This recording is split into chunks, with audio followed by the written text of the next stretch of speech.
All right. Good morning or good afternoon, depending on where you're at in the world today. My name is Julie Shields, and I'm the CEO of the United States Association for Small Business and Entrepreneurship, or USASBE.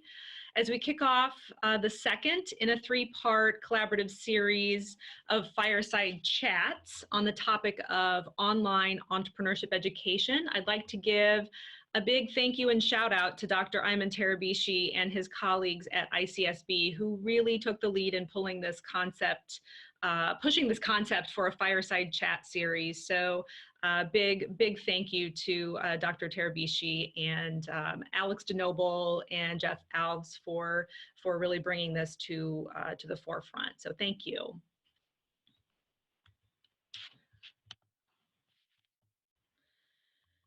So today's agenda is as follows. I will introduce our panelists, and then they will have each a few minutes to talk about their perspectives on the current state of the impact of COVID-19 and the pandemic on entrepreneurship education. We will then have some questions and topics. There are 3 questions and topics that our panelists will discuss in a very organic way. And then we've reserved the last 10 to 15 minutes of this webinar for audience questions. You can either do that through the chat feature, and I'll be monitoring the chat stream, or you can raise your hand in Zoom, and I will do my absolute very best to properly unmute you in the webinar so that you can ask your question. If you do have any questions, please do send. The easiest thing to do is probably send a chat. So I would like to do a quick introduction of our panelists today. We've got Dr. Jason DeMello, who's an assistant professor at the Fred Kiesner Center for Entrepreneurship at Loyola Marymount University in Los Angeles. Jason teaches at the undergraduate and graduate levels, and his research interests involve new venture teams and the inner dynamics of co-founders, small business succession, and entrepreneurial acquisition, and other topics at the intersection of social psychology and entrepreneurship. Jason's been a founder and advisor to several technology and education companies and received his PhD from the University of Louisville. He currently serves as an advisor to Caseworks, which is an edtech platform that helps coaches, trainers, and educators scale their teaching through interactive storytelling. And he's also a music producer and recording artist. So Jason, when it's your time to introduce yourself a little bit more, you might want to share a little bit about that. We also have Dr. Jill Kickul. Jill is currently the president of USASBE, and she's a leader in the field of social entrepreneurship at USC. She has more than 100 articles and a best-selling book, Understanding Social Entrepreneurship, and she's the editor of the Social Entrepreneurship Journal. Her work on entrepreneurship education has been nationally recognized by Fortune magazine as a top 100 innovative program. We also have Dr. Christoph Winkler. He's the endowed professor and founding program director of the Heinz Institute for Entrepreneurship and Innovation at Iona College in New Rochelle, New York. He's a well-respected leader in entrepreneurship education and has been pushing boundaries and re-envisioning traditional academic practices in higher education. And he presently serves as vice president of pedagogy and learning at USASBE as well. He's also the co-executive editor of the Journal for Entrepreneurship Education and Pedagogy, or EE&P. Mr. Mike Jones is in his second year of the Master of Science in Social Entrepreneurship program at USC Marshall School of Business. He currently works at the USC Libraries as a technical project manager in library IT and aims to transition to a career focused on environmental sustainability. Mike's the father of 2 daughters who inspire him to help create a sustainable planet. Mike is one of Jill's students and is on today because he's an online ambassador that is really helping connect the dots between faculty and students, and his perspective is uniquely important to our conversation today. So we are very happy to have you all with us. All right, Jason, we're going to start with you. Please do share. Would you like me to share your screen with everybody? No, it's okay. Okay. Okay. Thanks, Julie, and it's an honor to be included in this fireside chat with such great educators and future leaders and the audience that I just saw all the institutions that are part of this. So really, really nice to connect with you all. Just to add to the intro, so I've been teaching entrepreneurship now for about 7 years, and my first class that I taught was actually flipping a classroom experience with a Kauffman grant and an engineering collaboration. So I got early on into using online technology to teach entrepreneurship. And I've always had the philosophy, I always had to get a little bit of imposter syndrome, I think, as an entrepreneurship educator, that I don't have the most experience as an entrepreneur. And so I've always taken this philosophy that to be a great entrepreneurship teacher and lecturer, I need to think more like a producer. And so I've really worked hard to produce experiences for my students that put them in realistic scenarios to make hard decisions and to really feel the challenges, the ups and downs of being an entrepreneur through experiential education. So as a producer of music, producer of film, I take a very similar role in my role in the classroom to produce a classroom experience that is immersive, that uses storytelling to build empathy for certain characters. And we have a great teaching tool in business using case studies. So I've really embraced case studies. And so with Caseworks, I got involved with Caseworks about 4 years ago, and Justin Wolski is the founder. He's a filmmaker who was teaching film classes at UCLA's film school. And he realized that students knew the topics and knew the concepts, but when they got out into the real world to produce a film, they would freeze and they would have a really difficult time making decisions on set. And he was looking for better educational tools to prepare them for making decisions where there's not a right or wrong multiple choice answer. And so he got into case studies and built this platform that really takes case study teaching and puts it in this new 2020 landscape with multimedia and the communication tools that meet students where they're at. And so I've been working on this. We developed a curriculum around entrepreneurship called Street Fighting Entrepreneurship. That's really meant to put students in realistic scenarios where they have to make a decision. It's a choose your own adventure kind of film, kind of like that Black Mirror episode that came out, or that movie that came out a couple of years ago, and really put students in this world of uncertainty, but using storytelling to have them feel what the characters in the narrative feel, and make a decision and reflect on it and discuss it with other students on the platform. So we've been using that, and that's really, so I've been kind of in this hybrid asynchronous, synchronous learning atmosphere for the last 4 years.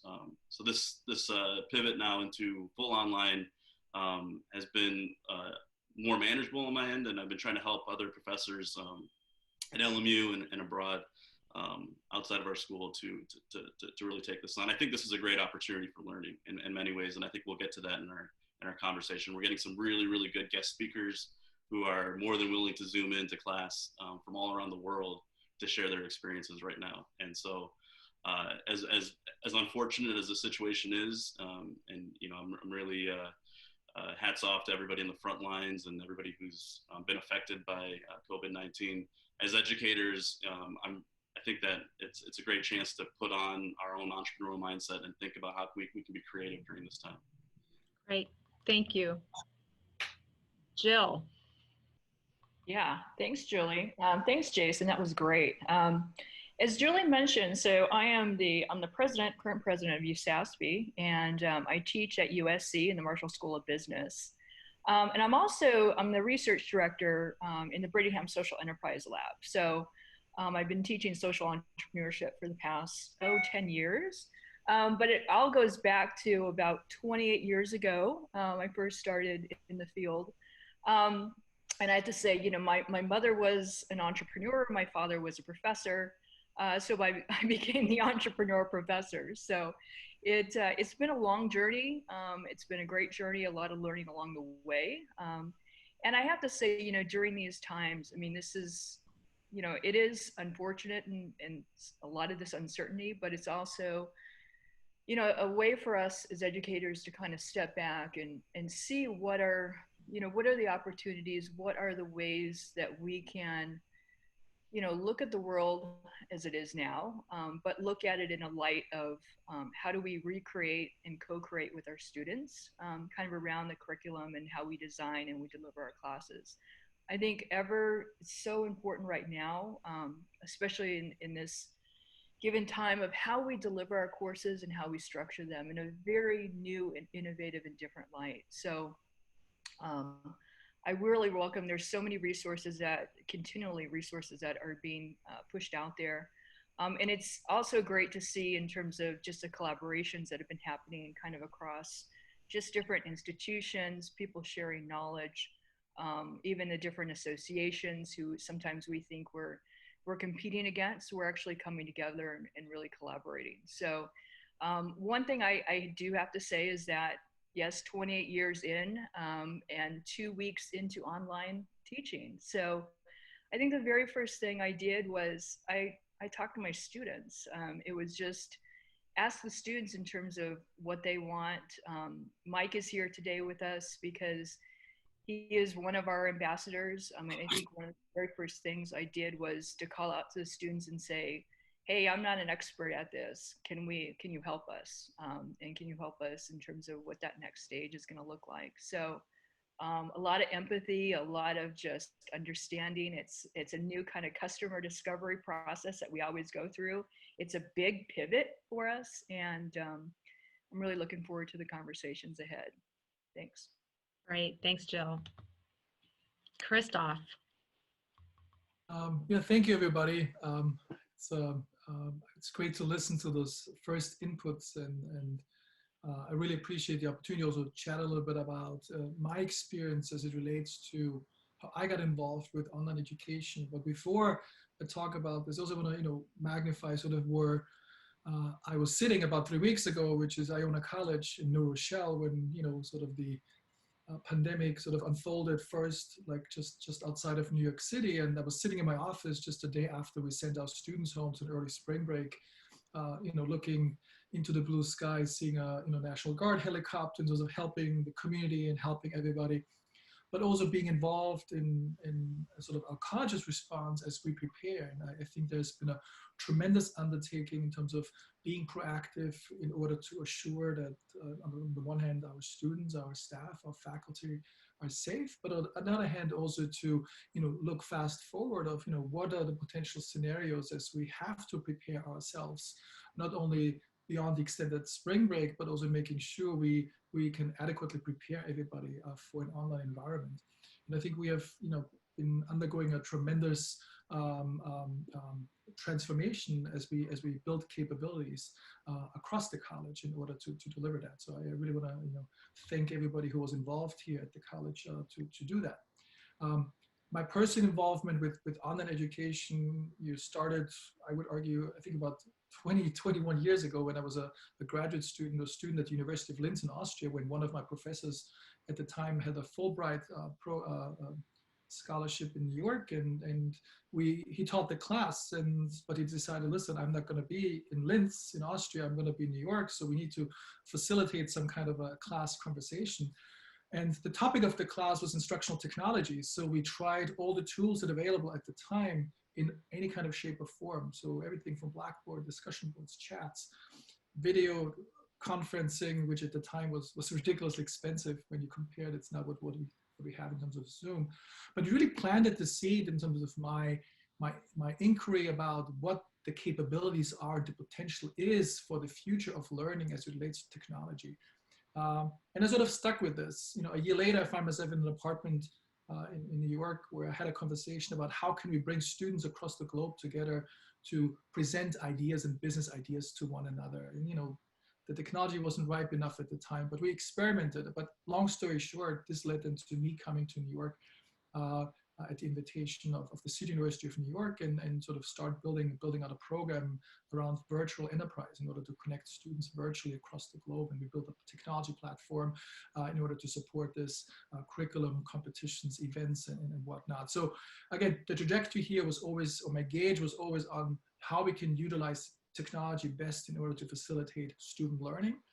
But I always try to do this not with the emphasis on the technology first, but also on the student learning, something that I maybe come to realize as I was gaining those experiences. So, it's been an incredible journey over the last couple of years. I think the time right now really, I think, allows us to magnify some of the issues and really can look at the technology and the environment in which we're in new ways to really, not only challenge ourselves to improve our learning spaces, but ultimately, collaboratively engage in ways that make our student experiences even better. Great, thank you. Mike. Well, thank you all for having me. I think it's wonderful that I've been invited to kind of provide the other end of the perspective. Thank you, Jill. So I think, I've thought a lot about in the past couple of weeks what all this means for my experience. And I've spoke to a lot of students about kind of their experience as well. And I feel like a lot of us have kind of gone through the 5 stages of grief of sorts, particularly those of us that are completing our program. Most of us initially felt this feeling of kind of being shorted a little bit, where our commencement won't be the same. The experience isn't the same. We're kind of the guinea pigs of sorts as everyone kind of learns to adapt.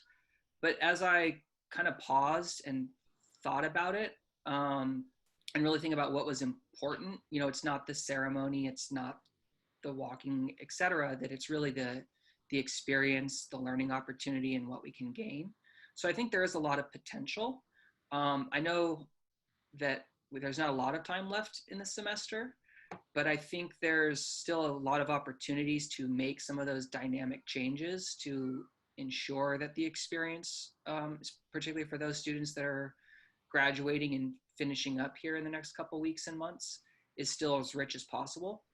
I think one of the things that I could ask of all of you on the other side as faculty and educators is keep thinking about your students after the fact.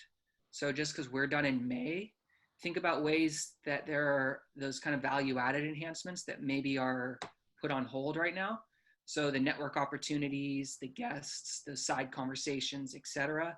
Think about how you can reach out to students beyond, the semester deadline and the end of the year to kind of continue to keep us in the loop. I know at one point we'll be allowed to actually physically interact with each other again. So think about ways of connecting your network with those of us that might have missed some of those opportunities. Because I don't think there's been as much of a disruption in the classroom lecture environment, but the value-added things that we've come to, I don't know if expect, but want to gain from business school are really the things that are kind of been put on hold and don't have that online counterpart. So the networking, the side conversations, getting to chat with a guest for a few minutes at break, etc.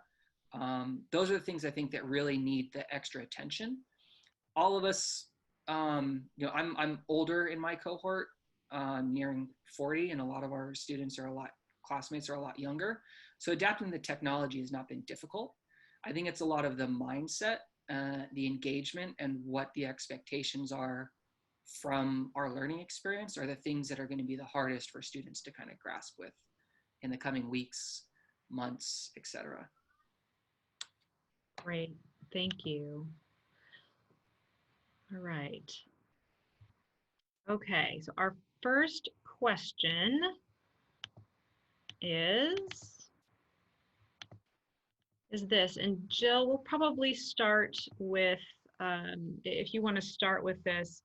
So what are some of the key resources that educators need in order to rise to the challenge to create impactful learning experiences for students? And while Jill's starting, as all you panelists know, just jump in when you have a question or a comment, and it's kind of an organic conversation. Great. So I want to go back to, going back to our conference back in January, and if we could have foreseen what was happening now, I think a lot of, instead of actually being in some of our plenaries, our exhibitors would be probably overwhelmed by now, because there is just a plethora of resources that are out there and that have come to our, many of our attentions. I think one thing to be very mindful of is not at this time to really overwhelm not only ourselves, but I think also our students. we've come into this at a very different place, right? We have come into this kind of mid-semester where we started, face-to-face, in person. We had that kind of emotion and that touch with our students, and that level of engagement. And it's very different now in this online environment. I don't know how it would be different if we started everything, identically, everything online. But we have built these relationships with our students. And also to be very mindful that on the side of them trying to complete their work, also knowing that they have other obligations, they have other places, they have other emotions that are coming into play as they're going through the learning process and they're engaging with us. So there are a ton of resources we have at USASBE have really tried to put together. We're going to be putting together a resource landing page. Christoph, I know you have started a little bit of that. I know you're probably going to be sharing that too, and you've been sharing that. That's been great. And then we also have, so a lot of the publishers have, Wiley from Sage to Edgar to many of the publishers now have free resources that are out there. And I'm sure you're getting, your inbox is getting flooded with those. And there is a lot of our sponsors have been really great in terms of have come to our conference before. And the number of online resources that are there that are a little bit more plug and play. Probably at this stage, not everybody, we have our content pretty much, we have our syllabus already organized. It's just how do we deliver it now in a different way? And one of my really big suggestions, I mean, I can name a plethora of resources from Startup Tree to Live Plan to marketplace simulations. But one thing to really keep in mind is how when we go through that engagement process with our students and we're delivering this in a very new way, is how do we not overwhelm them again, and how do we deliver it in such a way that it's not so much, a dead on, hey, this is once an evening or, 2 times a week, but how do we keep that kind of and break it down in chunks throughout the week, and being careful about how we do that. And I think because with synchronous and asynchronous technologies that we have now, that does give us the opportunity not only to do our Zoom, let's say, classes online, but then also having other ways of how we do it, engagement through discussion boards, through videos, through different types of chats and what have you, and meetings, let's say with teams, entrepreneurial teams that we're working with.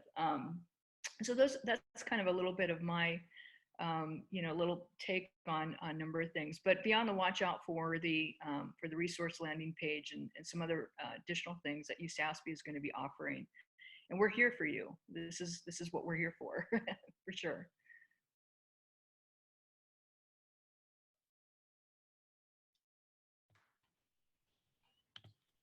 Maybe it's okay if I jump in here. Yeah. So, I echo everything that Jill just said. I mean, there's a lot of stuff out there. I think our biggest challenge is to sort through that. But I think one important element as we sort of try to, pull the required resources and technologies out of this proverbial hat in order to embed them in our new online environments is to truly understand, who is actually in front of us. I've had this conversation last week with some colleagues that, the students that we welcome back after spring break are no longer the students that we said goodbye to about 2 or 3 weeks ago. They may have the same name, they may have the same student ID number, but their circumstances have changed. So a student who may be living in a dorm with a defined learning space, may not be at home, sharing 1 or 2 computers with, working parents who are at home, with a sibling.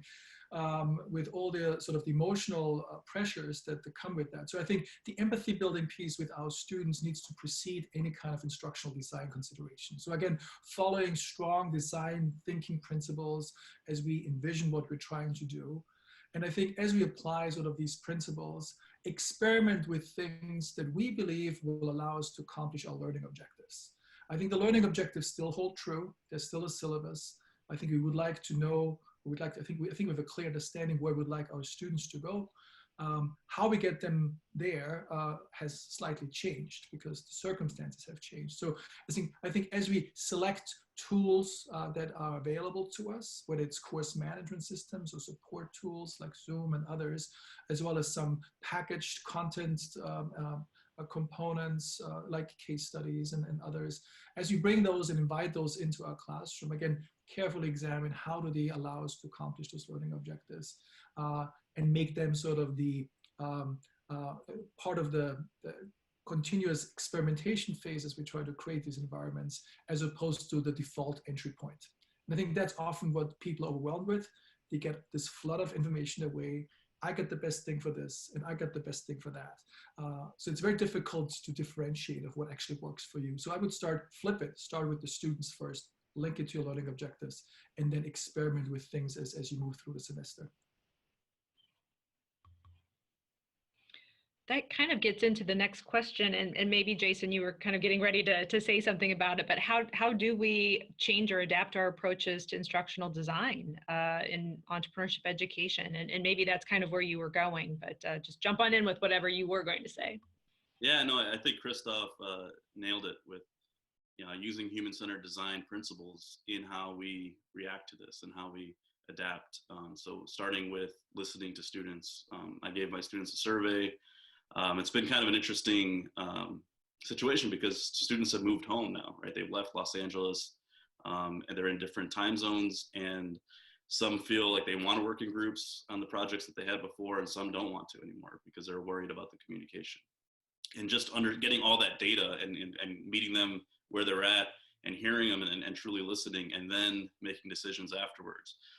We were actually supposed to redesign our classes over spring break. And I did that. I started doing it, and I said, this is not fair to the students. I can't just change everything on them and then have them come back and adapt to it. They need to be part of the conversation. So that first day that they were back, we spent the entire session going through any concerns they had. I gave them a chance to share there in person and in Zoom, but also through a survey, and then adapted the class around that. And I think even further, as we're looking for content for class, whether it's lectures or videos or cases, I have been empowering my students to be co-producers in this journey. So students pick textbooks, they go out and they find podcasts and they find things. And we for the last 2 years, we've had a forum where there's sharing going on and peer-to-peer learning, because I tell them that I've only got so much exposure to, what's going out there. You guys all have really, really interesting sources of information. And each week, a different student has to talk about a current event, has to suggest a podcast. We all listen to it and we discuss it. So in that sense, online collaboration makes that even easier, I think. So meeting students where they're at, having a growth mindset as educators, and being willing to be adapt and be agile, but also to make mistakes. I mean, being humble and telling students, I've never done this before. I may make some mistakes. Feel free to give me feedback throughout this time. I think just embracing what we're teaching them to do as entrepreneurs is a great example. And then for the second question, I think it's at first I thought it'd be really easy to just do everything, synchronous learning through Zoom in real time. But once these challenges of access to Wi-Fi and being in different time zones came up, I really started thinking about how am I going to record my lectures and make this as easy for students as possible. And that kind of goes back to being a musician, weirdly enough. So I wrote a paper for other professors at LMU. And, when you're in the recording studio recording a track on guitar, the first time you do that track is not perfect. But as you listen to yourself recording, you get better. And it's a great advantage you have in the recording studios to really listen and analyze and improve. And I think that's going to be another benefit of asynchronous learning and recording lectures, and really thinking about how do we say the most in the fewest words and the least amount of time to get the most impact to our students across. I really like all these ideas. I think one thing to just iterate and add to that is that it's an ongoing dynamic process. So once you think you figured it out, the situation is rapidly changing for a lot of people. We have a number of international students in our programs, and several of them have traveled back home. So a few of them are actually in China, and they're calling into class at 4 a.m. trying to stay awake. Others are in the midst of trying to travel. And so what might be working in one given week may suddenly fall apart the next week as everyone's situation changes. Particularly, as Christoph was mentioning earlier, it's now becoming very personal. Families and friends and colleagues we're finding are being sick and dealing with loss. And so keep that in mind as well, that if everyone sounds like it's going well, it may not be the next day, the next week. I really like the idea of sending the survey and finding ways to get input outside of the Zoom sessions.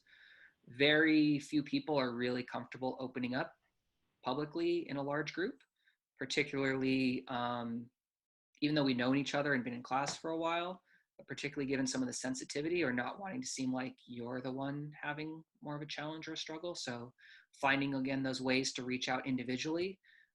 If you're working with team projects, maybe setting up dedicated time where you're checking in with the teams or reaching out to each student more proactively than just having extended office hours, maybe making them somewhat required one-on-one meetings at some point, just to check in first and foremost how they're doing personally, ask for their feedback, because there's a lot of people that have great feedback and ideas that just choose not to speak up because they're introverts or for whatever reason.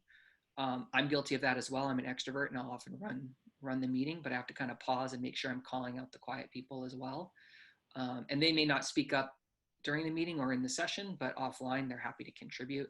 So I think that's one thing to keep in mind as well, that there isn't one size that fits all. And if you find that size at one given point, it's probably going to change at any given time.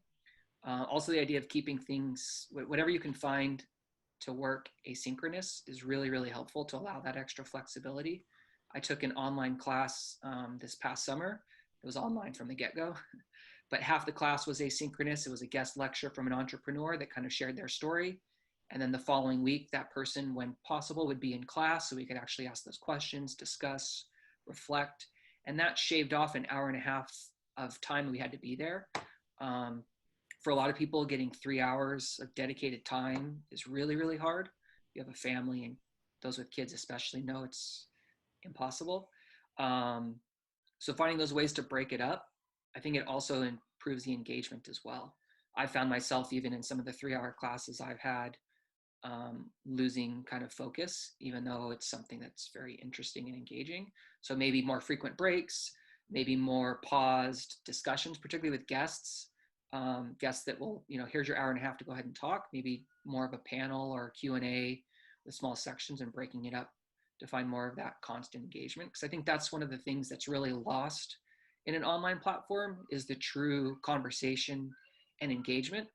Everyone's good at speaking at each other, but it's really, really hard to have that true conversation, which personally, I think that's one of the greatest things I've enjoyed of being back in school is, you say something and it suddenly sparks someone else's idea, and vice versa. Something like, oh yeah, I never thought about that. And being able to have an actual multi-directional conversation and not just like, okay, pause, it's Mike's turn. Okay, now it's Christoph's turn.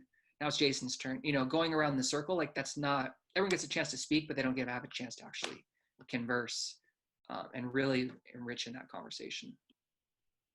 Good. So let's fast forward 1, 2, even 5 years. What factors do you expect will influence and ultimately, what factors from now do you expect will influence and ultimately transform the entrepreneurship education landscape? What do you guys think?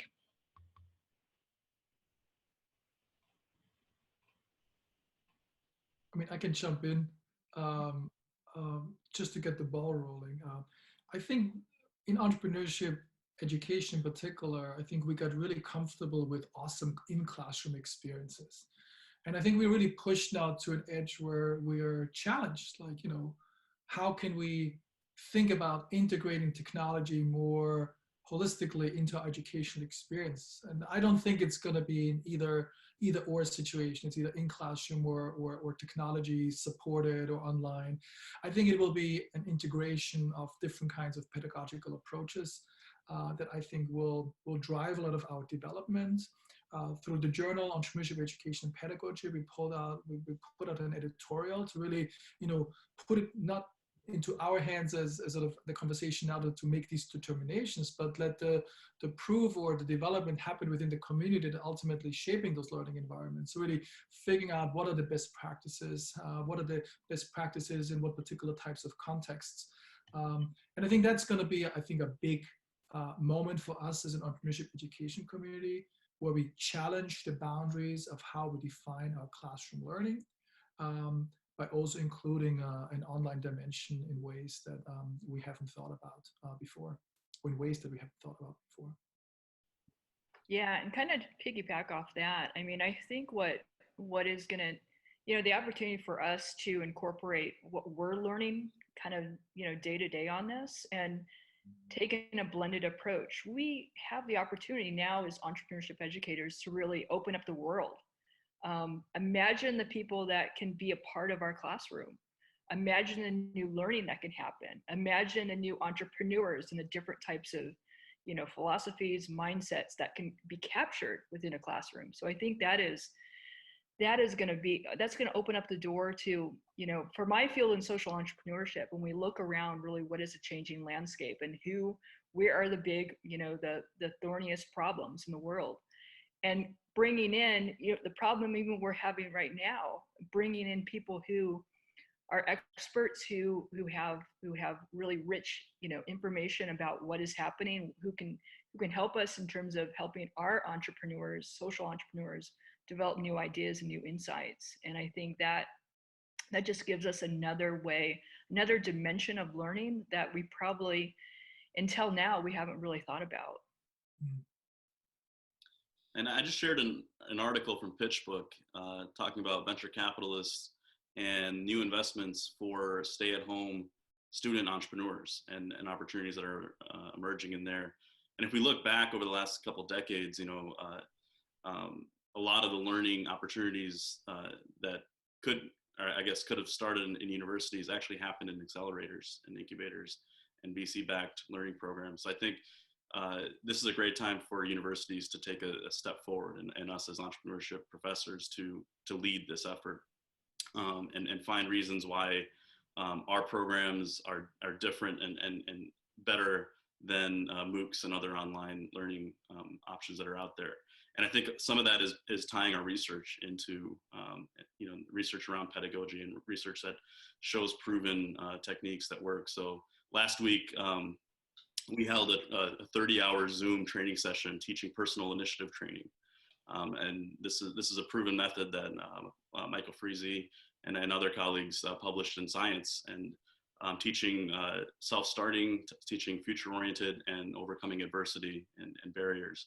And it was a really, really successful program. We had about 30 folks on. I'm still having nightmares waking up that I'm in a breakout room in Zoom because I spent so much time in Zoom.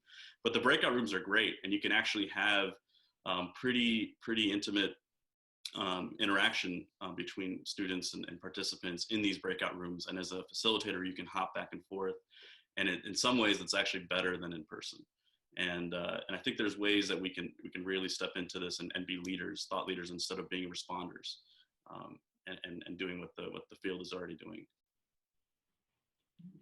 Yeah, I was going to add that I think being more proactive with a contingency plan, both for professors and students, is going to be kind of the expectation. I think now that we've all been maybe a little caught off guard by how suddenly this disrupted and impacted things, that as these likely happen again in the future from pandemics or environmental disasters, natural disasters, etc., there's going to be more of the expectation of being prepared for the unknown, unexpected scenario. So I think really reinforcing that entrepreneurial mindset all around the board is really going to be helpful. And even if next semester, summer, year, etc., we resume, you know, normal, quote unquote, normal classroom learning, I think these lessons that you're discussing now are going to be really important to kind of keep in mind. The flexibility, the check-in, all of that. While they're particularly critical, I think, to online learning or distance learning, I think they still have a lot of relevancy to shape and transform the in-person experience as well. And finding ways, you know, as Jill mentioned, to leverage guests that are across the country or around the globe, and maybe finding ways of breaking up, you know, the expectations throughout, maybe not the expectations, but the delivery throughout the semester of, you know, we're just going to try something different. And that's part of what the experience is. And as long as I think it's a shared effort and understanding up front, I think there's a lot of power in the lessons that can be learned from this, of ways of transforming what I think the assumed way of learning has been traditionally. Great. I think that one of the challenges we've had, just add one more thought, is that we always felt like there's a disconnect between the classroom and the real world, right? And we're trying to bring as much of the real world into the classroom, and that's what's so great about experiential education. I think that post-COVID, during COVID and post-COVID, those two worlds come together pretty intimately. And right now, when we're teaching to our students and they're in their homes and they're not sure what's going to happen tomorrow, they're experiencing the kind of uncertainty that we talk about in entrepreneurship education. And even though it's an unfortunate situation, I think it's preparing our students for some of the topics that we're trying to bring in, of the challenges that they may face as entrepreneurs, and they can relate to the struggles that other entrepreneurs have had. Now they have a data point in their own life experience that they can relate to. So I think keeping our classes this semester as relevant to the current, I think Indiana's doing a great job. IU, I think, has a program where they're incentivizing students to find solutions for problems because of COVID, and they have a great, I saw a post about that, and I think other schools are doing great things around that. I think this is a wonderful opportunity for an educational lesson for all of us.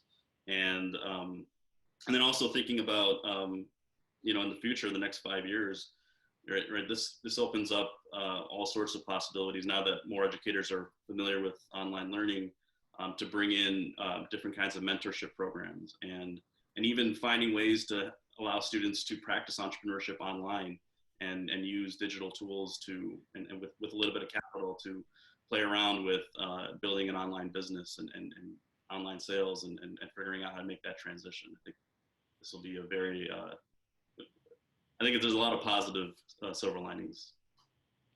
Good. All right, so we've got 15 minutes left, and I want to open it up to our participants and attendees to share questions that they might have. We had Alex shared a question early on specifically for Jason, and so I'm just going to go ahead and pitch this one out there. And then as the attendees, as you have more questions, please do raise your hand or share them in the chat. But Jason, the question that Alex had was if you could just give an example of how you use video cases within the classroom, and any specifics, that would be great. Okay, yeah, thanks, Alex. Good to see you on here. So can I do a quick screen share? I can just show you real quick what the platform looks like. I think you can. Let me see. Here it is, I got it. All right, so y'all should see my screen. And this is an example of a case on Caseworks. On the left side, there's a video player, and basically it takes you through a whole story, a scenario that's about 15 minutes long. And at the end of it, there's a decision point that the student has to make, and then answer a bunch of questions. On the right side of the screen, there's a discussion forum where you can, as an instructor, you can place them in different cohorts to talk with their classmates and debate, and then you as the instructor can go in there and facilitate each conversation. And I usually put students in groups of 4 or 5 so that they can really get into the topic. What should Sun Owl do here? But should they remain that's pretty much how it works. And then in the timeline, or should they target this new base? You can see there's these little colored lines. Those are all different assets, they're different resources, learning documents and links to really provide richer context and kind of that academic support that helps make the story more of a learning lesson. So that's kind of in a gist. And so we do it all online. Sometimes I'll talk about it in class, and we'll discuss. But as the instructor, I can see every decision that the students make. I can look at their discussion. I can communicate with them and evaluate them as well on that. And there's no right or wrong decision. It's really making a decision and reflecting on it and discussing that with your classmates. All right, other questions that attendees have?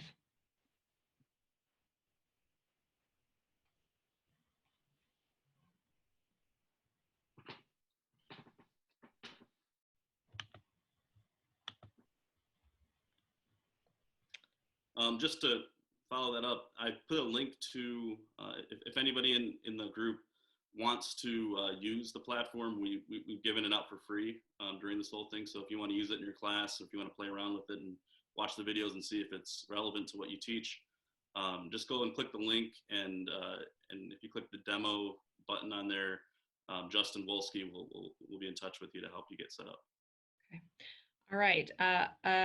Ayodele, I hope I'm pronouncing that right. I'm getting ready to unmute you for your question.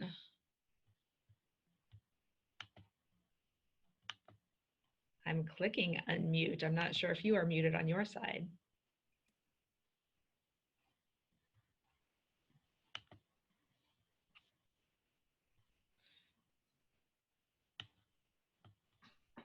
Take a look here.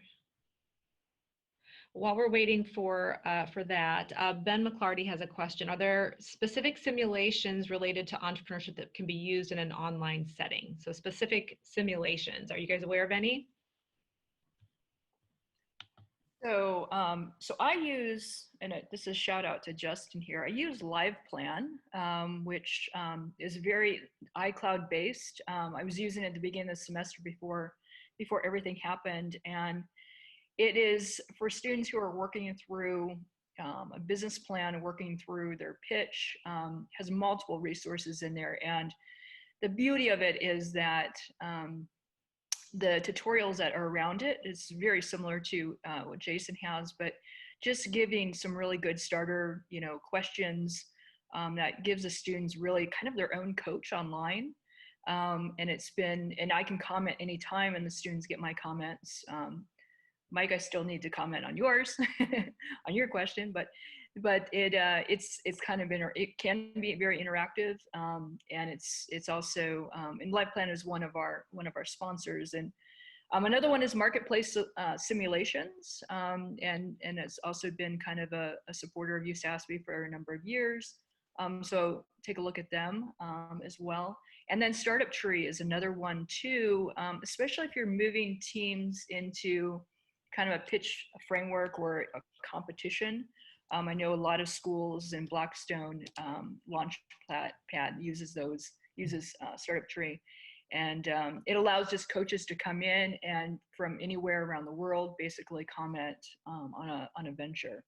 So those are kind of three maybe go-to kind of resources on the simulation side, and a little bit on just on regular getting everything online in an entrepreneurial environment.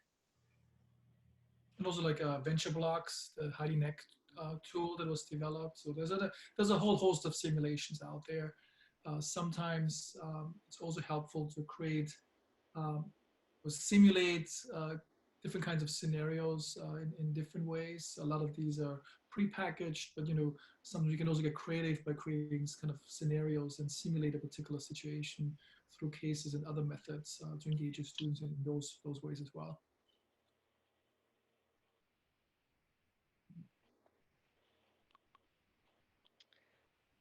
All right, so another question that came in was with regards to if you guys could maybe speak or share a little bit more about the concept of co-creating content with students. What are some ideas or suggestions you've had around that? So what I do in my class, I spoke about the podcast, like the weekly podcast and current events assignment. Every student has to do that. Another thing they have to do is a book report. So, in addition to the course material, I have them go out and choose a book that they think will be the most relevant book about entrepreneurship to them at this stage of their life. And everybody's at different parts of their journey. And so they have to write a proposal about the book. And then if it's accepted, they read the book, and then they post on our online blog kind of a New York Times style review of it. And talking about why they picked it, what they learned from it, some of the things they agreed, disagreed, and then who they'd recommend the book for. And then the week after that, all the students kind of look at each other's reviews, and they have to pick a second book based on the reviews to complete the project. So they have to read 2 books in the semester. The second one is based on student recommendations. But I think it's like using discernment, knowing how to find resources and being self-starting is kind of the objective of that. And it's amazing. The reviews that they actually write are really, really good. And I've gotten so many good book recommendations for myself through this assignment. But I think there's ways to empower students to bring in content. And I think as long as you can find mechanisms to discuss that content and to reflect on it and to have that shared learning, the source of the content isn't the most important. And actually students do sometimes a better job of finding good content than teachers can. What I usually do is also I direct particularly my graduate students to the How I Built This podcast by Guy Raz on NPR. And the students, select one of these podcasts to then translate the narrative of the podcast, which essentially tells the story of the entrepreneur, into some kind of visual storytelling element. And then this story is then jointly co-created and transformed into a business model, an evolving business model canvas. So again, looking at how this person's journey has translated through different iterations of a potential business model, but really again, using additional tools in order to, provide a framework as well as creating some kind of artifact that is jointly created by the students based upon these stories that either are communicated through the podcast, but also then are translated by the students through some kind of presentation.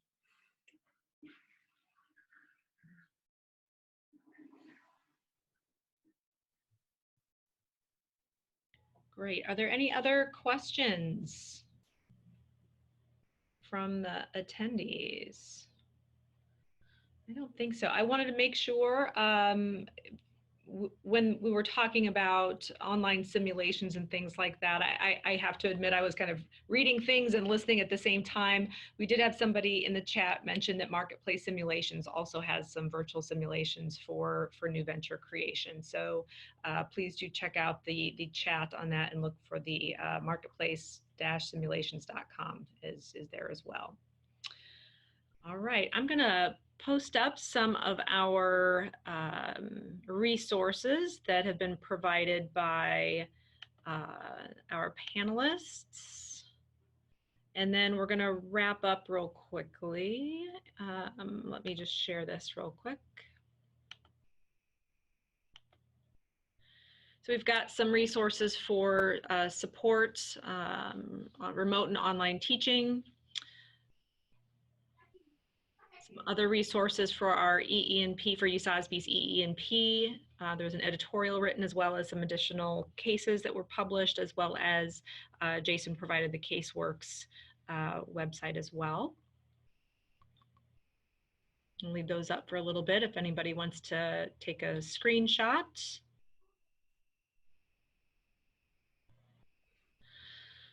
All right, and then I'm going to see if I can get Iman on here if he would like to share anything about the third and final in the series. Iman, are you?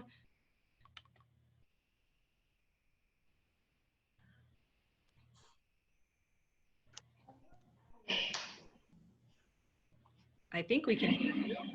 Hi everybody. Hi Julie, can you hear me? Yes, we can. Great, wonderful. Thank you very much for an excellent webinar. Congratulate all the panelists for it. We're just delighted.